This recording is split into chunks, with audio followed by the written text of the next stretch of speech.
అందరికీ. First of all KTR sir గారు ఇక్కడికి వచ్చి మా అందరికి సపోర్ట్ గా ఇక్కడికి వచ్చి మమ్మల్ని సపోర్ట్ చేసినందుకు చాలా చాలా థ్యాంక్ యూ సార్. సో నేను చెప్పేది ఏంటంటే right to education is our fundamental right and constitution ప్రకారం right to education is a fundamental right అని మనకి ఏం చెప్తుందంటే ప్రతి ఒక్కరికి ఫ్రీ అండ్ కంపల్సరీ ఎడ్యుకేషన్. కానీ it should be amended into free compulsory and fair education. Because ఇదొక్కటి NEET paper leaks problem కాదు. ఎడ్యుకేషన్ సిస్టమ్ గ్రౌండ్ లెవెల్ నుండి ఫెయిల్ అవుతూ వస్తుంది. గ్రౌండ్ లెవెల్ నుండి స్కూల్స్ చూడండి, గవర్నమెంట్ స్కూల్స్కి వెళ్ళి ఒకసారి అక్కడ ఉన్న పరిస్థితులు చూడండి. గవర్నమెంట్ కాలేజెస్ చూడండి, ఇంటర్మీడియట్ కాలేజెస్ కానీ డిగ్రీ కాలేజెస్ కానీ లెక్చరర్స్ సరిగ్గా ఉండరు, పాఠాలు సరిగ్గా చెప్పరు. ఆ 10th క్లాస్ స్టూడెంట్స్కి ఎట్లా ప్రిపేర్ అవుతున్నారు మీరు 10th బోర్డ్ ఎగ్జామ్స్ కానీ అడిగితే గవర్నమెంట్ స్కూల్ స్టూడెంట్స్ని నేను నా సొంతంగా అడిగినప్పుడు వాళ్ళ నుండి వచ్చి ఒకటే జవాబు, ఏముంది మాకు చిట్ ఇప్పిస్తారు, పాస్ చేస్తారు, మేము పాస్ అయిపోతాం అంతే, అంతకు మించి ఆన్సర్ లేదు.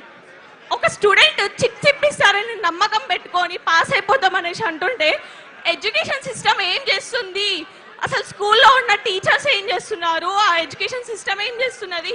పిల్లలు పాస్ అవ్వడానికి కూడా సరిపోయే అంత నాలెడ్జ్ ఇవ్వలేనప్పుడు ఆ ఎడ్యుకేషన్ సిస్టమ్ ఫెయిల్ అయినట్టే. ఆ ఎడ్యుకేషన్ సిస్టమ్ ఫెయిల్ అయినట్టు.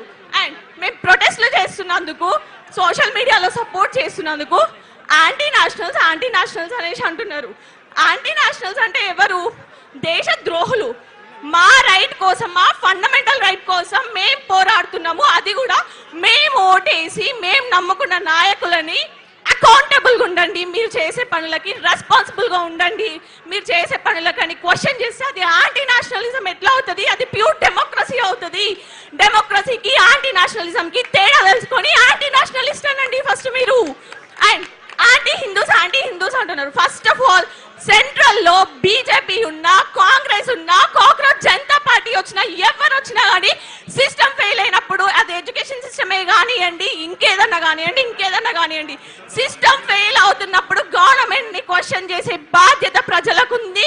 మేము చేస్తూనే ఉంటాము. సిస్టమ్ ప్రాపర్ గా ఉండే అంతవరకు, గవర్నెన్స్ ప్రాపర్ గా అయ్యే అంతవరకు.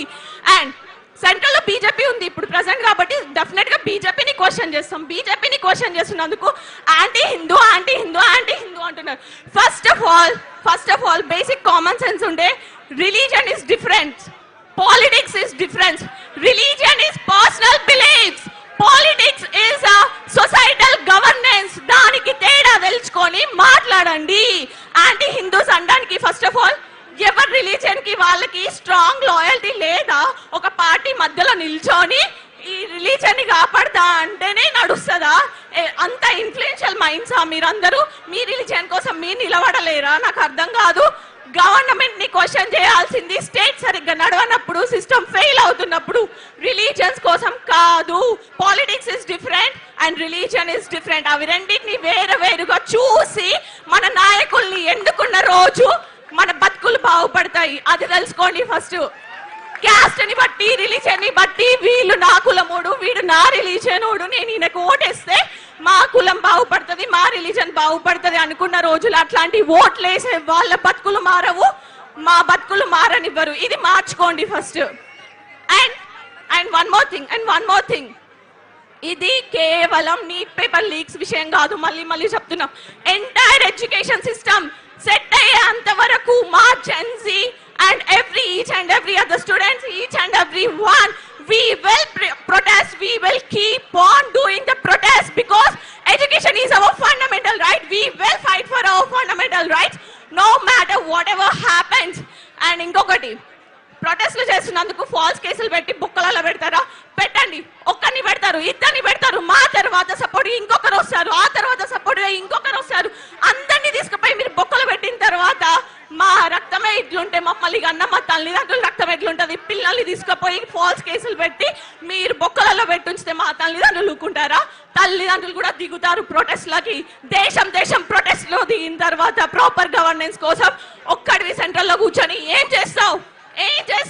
You have to be accountable for that. సెంట్రల్లో నిల్చోవడం కాదు, ప్రజల ఓట్లని దోచుకొని సెంట్రల్లో నిల్చోవడం కాదు. ఆ ప్రజలకి మళ్ళీ నమ్మకం కలిగి మళ్ళీ ఓటేయించుకునేలాగా పని చేసి చూపించండి. రెస్పాన్సిబుల్ గా పనిచేయండి. చేయండి, మీరు చేసే పనులకి అకౌంటబుల్ గా ఉండండి. కంప్లీట్ జెన్సీకి ఈ పాలిటిక్స్ పైన పొలిటికల్ లీడర్స్ పైన నమ్మకం పోయేలాగా చేసుకోకండి. Because we look up to you. మేము మిమ్మల్ని నమ్ముకొని మేము ఓటేసినాము. మేము మీ స్టేజ్ వరకు రాలేకనే కదా మా వాయిస్ మీరు మాట్లాడతారనేసి, మా కళలు మీరు తీరుస్తారనేసి మా ఓట్ల రూపంలో మిమ్మల్ని నిలబెట్టుకుంటుండే మీరు you keep on failing us every time we vote, you keep on failing us. Thank you very much. Inqilab zindabad, Inqilab zindabad, jai jai jai jai jai bhim, jai jai jai jai jai bhim, Inqilab zindabad, jai Telangana. Thank you Aishwarya. ఇప్పుడు